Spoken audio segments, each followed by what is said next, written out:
I have to say, I have a lot of memories of Diane. I guess I feel as though I've known you my whole life. The world woke up on October 11th, 2025, to the heartbreaking news that Dianne Keaton, one of Hollywood's most iconic and beloved stars, had passed away. Her departure shook the film industry to its core, but it wasn't just her death that stunned the world. It was the profound reaction of Al Pacino, her longtime on-screen partner, and a man who had been a fixture in her life for over 15 years. Upon hearing the devastating news, Pacino was overcome with emotion. In a rare moment of vulnerability, he wept quietly, overwhelmed with grief. "I will regret for the rest of my life not marrying Dianne," he confessed, the words heavy with remorse. "She was the greatest love of my life." For those who knew their shared history, especially from their iconic roles in The Godfather, this revelation hit like a gut punch. Dianne had once given Pacino an ultimatum: marry me or we break up. He chose the latter, and now, as her death marked the final chapter, the regret he carried was impossible to shake. Pacino, in the midst of his overwhelming grief, chose not to attend the funeral. Instead, he decided to keep Dianne alive in his heart, surrounded by photographs, letters, and keepsakes, reminders that she never truly left. On the morning of October 11th, 2025, a quiet calm settled over Dianne Keaton's home in Los Angeles. The sun filtered gently through the trees that lined her driveway, casting long, soft shadows across the road. Dianne's home, once a sanctuary for creativity and solitude, stood as it always had, peaceful, calm, a place where the noise of the outside world was kept at bay. But this morning would be different. At 8:08 a.m., an emergency dispatch received a brief and chilling call: person down. The paramedics responded swiftly, unaware that they were about to enter the home of a woman whose influence on Hollywood could never be overstated. Dianne had always been fiercely private, and even in her final moments, she chose to pass in silence. When the paramedics arrived, the iron gates of her mansion were closed, and everything appeared normal. A woman greeted them at the door and led them inside. Dianne was found motionless in a room bathed in light, a room that she'd often used to read scripts and write in her journal. The room was neat, undisturbed, as though Dianne had simply slipped away in the midst of her day, leaving behind only the soft echoes of her presence. As the paramedics carefully transported her body down the tree-lined streets she had so often traveled, there was no hustle, no sirens blaring, just the quiet hum of an ambulance, as if the world itself had decided to mourn with her. The news of Dianne's death spread like wildfire. While the world would later learn of her declining health, the cause of her death remained a closely guarded secret. In the days that followed, fans and journalists began piecing together fragments of her medical history. Dianne had battled skin cancer for years, undergoing surgeries to remove squamous cell carcinoma from her face. Her struggles with bulimia, a disorder that had haunted her since her Broadway days, were also well known among her close circle. Yet no one had expected this sudden quiet passing. The lack of concrete details only deepened the mystery of her death, making her final days seem as elusive as the sunlight that filtered through the leaves outside her mansion. Hollywood was shaken by the loss. Dianne was not just a film star, she was a force of nature. The tributes began pouring in from everyone who had ever worked with her, from Woody Allen to Nancy Meyers. But amidst all the praise, there remained a lingering question. What had happened in those final moments? Why had everything unfolded so quickly, so quietly? Dianne Keaton's passing left a void in Hollywood that would never be filled. For over 5 decades, Dianne redefined what it meant to be a woman in film. She was quirky, intelligent, funny, and unapologetically herself. Traits that made her stand out in an industry that often sought to mold women into something they were not. Her legacy is a tapestry woven from iconic roles, groundbreaking performances, and a career that broke down barriers. Her portrayal of Kay Adams in The Godfather introduced the world to a woman who was complex, strong, and emotionally resilient. Her Oscar-winning performance in Annie Hall solidified her as one of the greatest actresses of her time. Dianne didn't just act. She embodied the essence of her characters, bringing them to life with a subtlety and depth that few could match. Beyond acting, Dianne's work as a director, producer, and author cemented her as a true Renaissance woman of Hollywood. She directed and starred in Unstrung Heroes and The Family Stone, films that reflected her unique voice and perspective on family, love, and life. Her memoir, Then Again, revealed a woman who had lived life to its fullest, embracing both the joy and pain that came with it. Her legacy was also shaped by her tireless advocacy for mental health awareness, her candidness about her own struggles, and her commitment to living authentically. Dianne didn't just play roles, she lived them. And in doing so, she inspired generations of women to come. The calm of the morning was shattered when the emergency dispatch call came through at 8:08 a.m. The paramedics who were dispatched to the scene had no idea who they were about to find. The address they were headed to was one of Hollywood's most legendary, a home that had seen its fair share of both light and dark moments. Dianne Keaton's house, though stunning, was never a place of public spectacle. It was a sanctuary, and that morning, it became the stage for the final chapter of her life. The iron gates that marked the entrance to Dianne's estate were closed, and the streets around her home were silent. As the paramedics made their way to the front door, they were greeted by a woman who led them inside. It was as though they were walking into a dream, a quiet house, untouched by the chaos of the outside world. Dianne was found in a room filled with light, a room where she had spent countless hours reading scripts, writing, and creating. There were no signs of struggle, no overturned furniture or broken objects, just silence. The type of silence that echoes loudly in a room, a heavy silence that made the paramedics realize the weight of the moment. As Dianne was carefully transported to the ambulance, the street remained calm. The trees that lined the road swayed gently in the wind, as though mourning her departure. There was no noise, no drama, just the quiet hum of the ambulance as it made its way to the hospital. Dianne Keaton, a woman who had lived a life full of laughter, love, and unforgettable roles, was gone. Her passing, however, was not just the loss of a film icon, it was the loss of a person who had left an indelible mark on the hearts of everyone she encountered. Her final moments were a reflection of the private life she had always fought to maintain. Dianne Keaton's funeral took place just 3 days after her passing, on October 14, 2025. It was a small, intimate ceremony held in a peaceful seaside garden far from the Hollywood spotlight that had so often been thrust upon her. The location was chosen with care, a quiet corner where the ancient olive trees whispered in the wind, symbolizing the simplicity and grace that Dianne had always valued. The attendees were a select few, a circle of close family, friends, and colleagues who had been touched by Dianne's life and work. Bette Midler, who had shared laughter and memories with Dianne in the First Wives Club, arrived first. Her gray scarf concealed tear-streaked cheeks, and she was joined by Carol Bayer-Sager, a close friend who had witnessed Dianne's frailty in her final days. The ceremony was marked by an atmosphere of reflection and reverence. There was no grand orchestra or lavish displays, only an old piano softly playing the haunting melody from Annie Hall, the film that had defined Dianne's career. The music was simple, just like Dianne had always preferred. At the heart of the ceremony was Dianne's family. Her 2 adopted children, Dexter and Duke, were the emotional core of the service. Dexter, a veterinary technology graduate, spoke first. His voice trembled, but there was strength in his words. "Mom taught us that life is a comedy, sometimes clumsy, sometimes painful, but always worth applauding." Duke, her son, sat beside her, quietly holding her hand. He spoke about Dianne's love for eccentric hats, her deep affection for her golden retriever, Reggie, and the joy she found in simple, everyday moments. The stories were not of grand gestures or public accolades, but of the little things that made Dianne who she was. As the ceremony continued, the crowd grew silent, reflecting on Dianne's incredible life. Woody Allen, who had worked with Dianne on Annie Hall, arrived late. He sat alone in the back row, a cigarette unlit in his hand. When he was invited to speak, his voice was hoarse, filled with emotion. "Dianne was the embodiment of creativity," he said.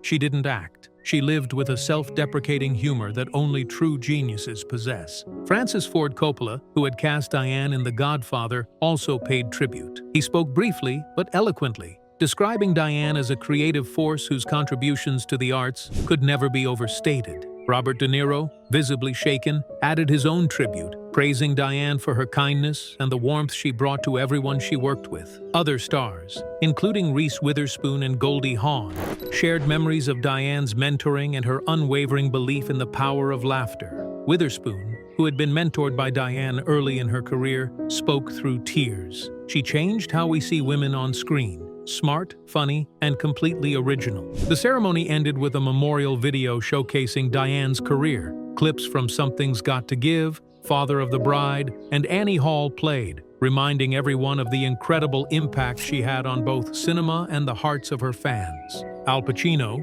Dianne Keaton's former lover and longtime collaborator, was perhaps the most emotional person to be affected by her death. When the news of Dianne's passing reached him, Pacino was overcome with grief. Close friends recount how, upon hearing the news, he immediately sank into deep sorrow. His hands trembled as he held the phone, struggling to process the reality of losing the woman he had once loved so deeply. For years, their relationship had been a central part of both their personal and professional lives. They had met in 1971 on the set of The Godfather, where Pacino played Michael Corleone and Dianne played Kay Adams, his wife. Their on-screen chemistry was undeniable, and it wasn't long before their connection turned into a passionate love affair. But the relationship was never easy. The pressures of their respective careers, along with Pacino's unyielding dedication to his craft, created tensions. Despite their undeniable love for each other, Dianne often found herself yearning for more, particularly a commitment from Pacino that he was unwilling to provide. In a pivotal moment during their relationship, Dianne issued an ultimatum: "Marry me or we break up." Pacino, though pained by the decision, chose to walk away. Years later, this moment would haunt him. Pacino had often referred to Dianne as the love of his life, but it wasn't until her passing that he truly understood the weight of the decision he had made. Pacino did not attend Dianne's funeral.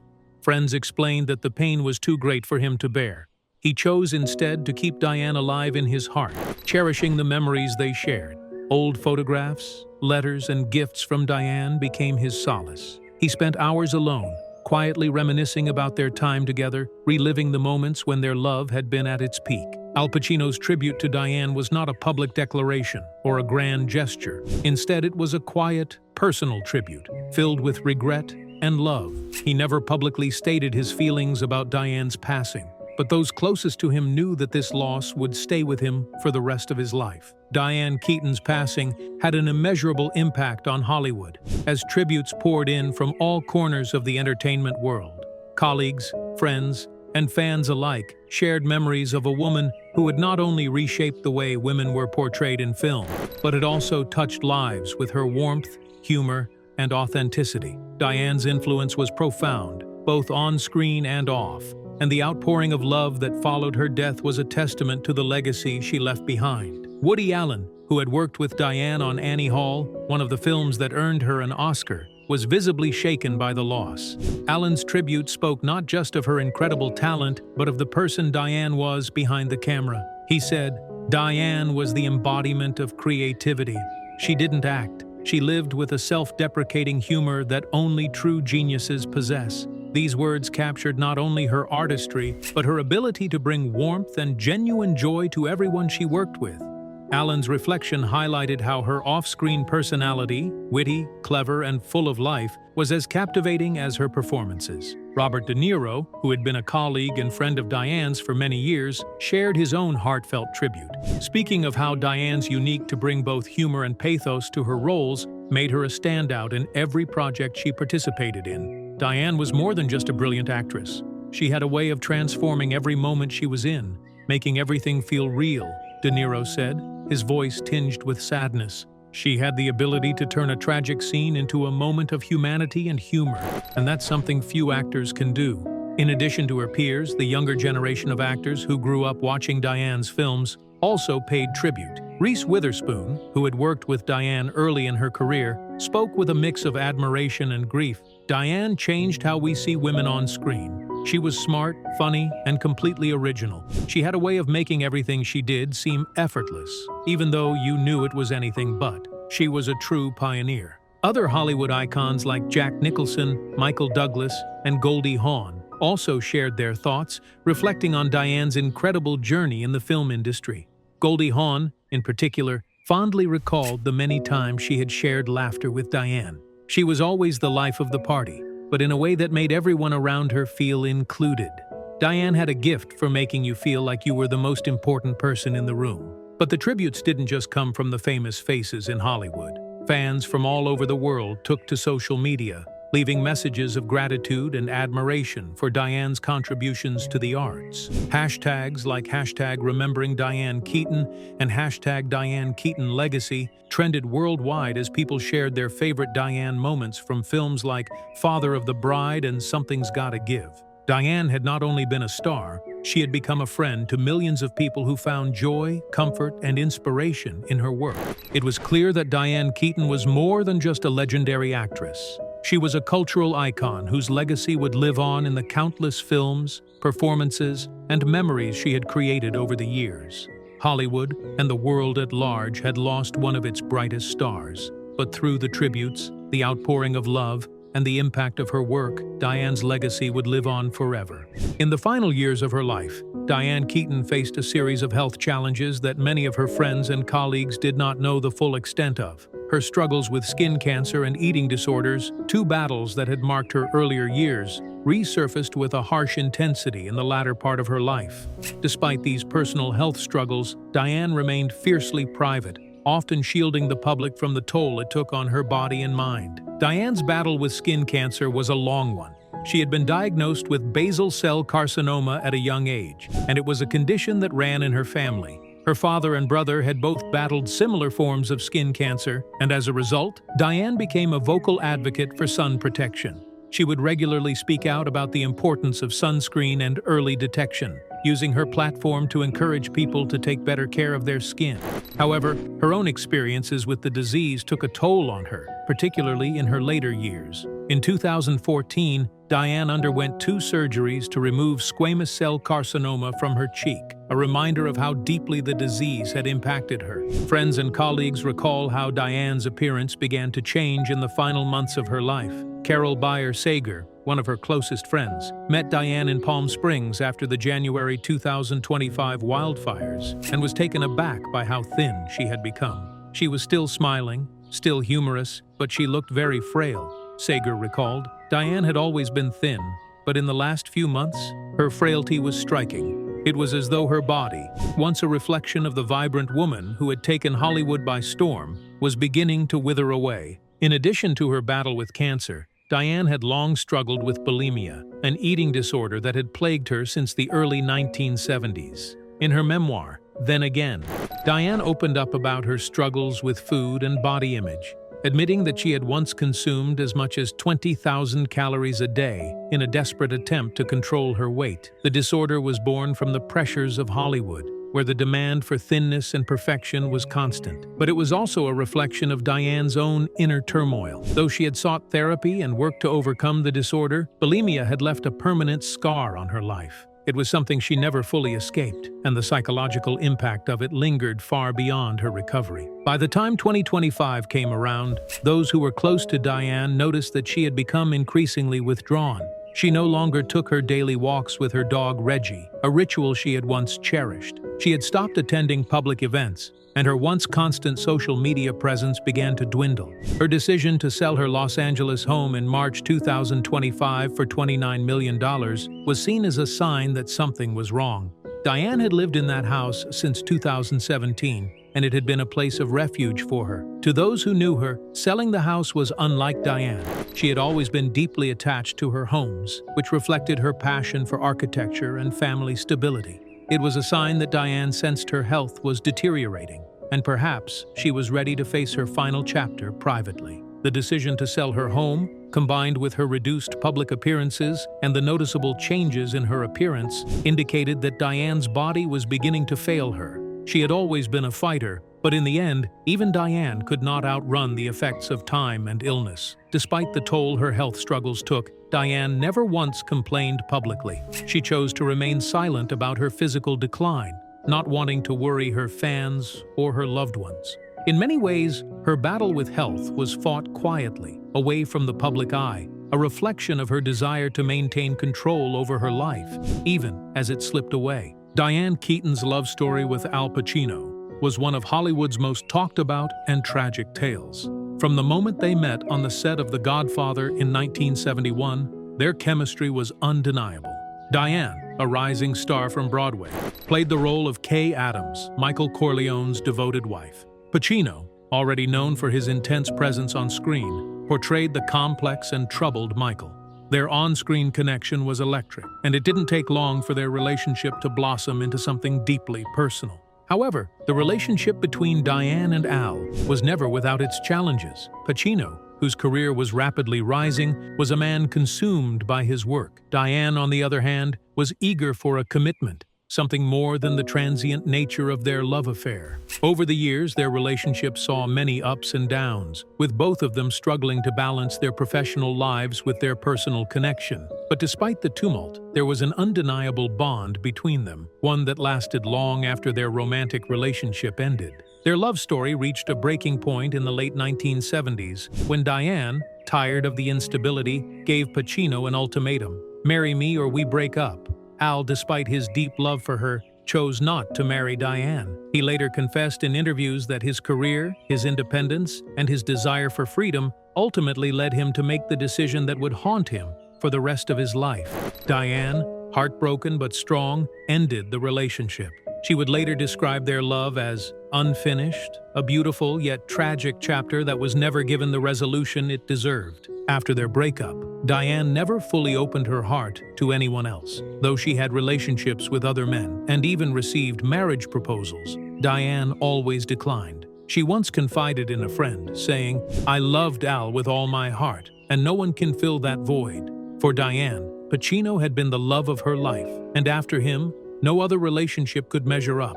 Even as her career flourished, Dianne carried with her the weight of that lost love, which in many ways became the defining feature of her personal life. For Al Pacino, the regret of not marrying Dianne was something that lingered in his heart for decades. In the years following their breakup, Pacino continued to reflect on the love they shared. Though he would go on to have other relationships and build a family, Dianne was always in his thoughts. Friends who were close to him recalled how Pacino would often speak of Dianne with a mixture of admiration, regret, and longing. He had once said, "I loved her deeply, but I couldn't give her what she wanted, and now that's something I'll carry with me forever." When Dianne passed away, Pacino's grief was profound. He wept upon hearing the news, not just for the woman who had been his great love, but for the years they had spent apart. He often said, "If it's destiny, it's never too late for a second chance." But with Dianne gone, that second chance would never come.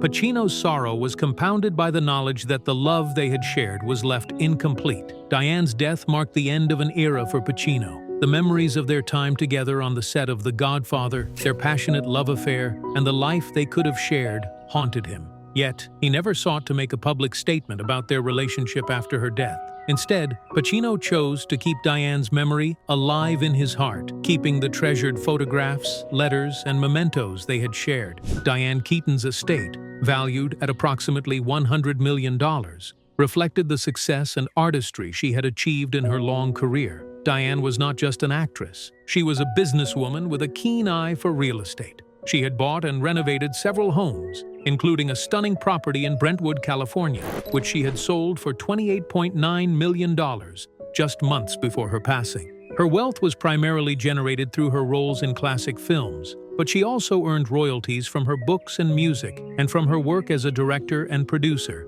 Dianne was known for living frugally and making smart investments. She had no debt and was described by those close to her as a careful and meticulous planner. Most of Dianne's estate was left to her two adopted children, Dexter and Duke. Dianne had chosen to remain unmarried throughout her life, focusing instead on her children and the life they built together. Dexter, a veterinary technology graduate, and Duke, a musician, both honored their mother's memory through quiet, heartfelt tributes. Dianne had also set aside a portion of her estate for charity, supporting causes close to her heart, including mental health awareness and children's education. Her legacy is more than just her wealth. It's the mark she left on the film industry and the countless lives she touched with her humor, resilience, and talent. Dianne Keaton's death left a lasting void in Hollywood and the hearts of those who knew her. From her groundbreaking roles in The Godfather and Annie Hall to her commitment to living authentically, Dianne was a woman who defied expectations. Her love story with Al Pacino, though unfinished, remains one of the most poignant in film history. As we reflect on her legacy, we remember her not only for her incredible contributions to the arts, but for the strength, grace, and humanity she brought to everything she did.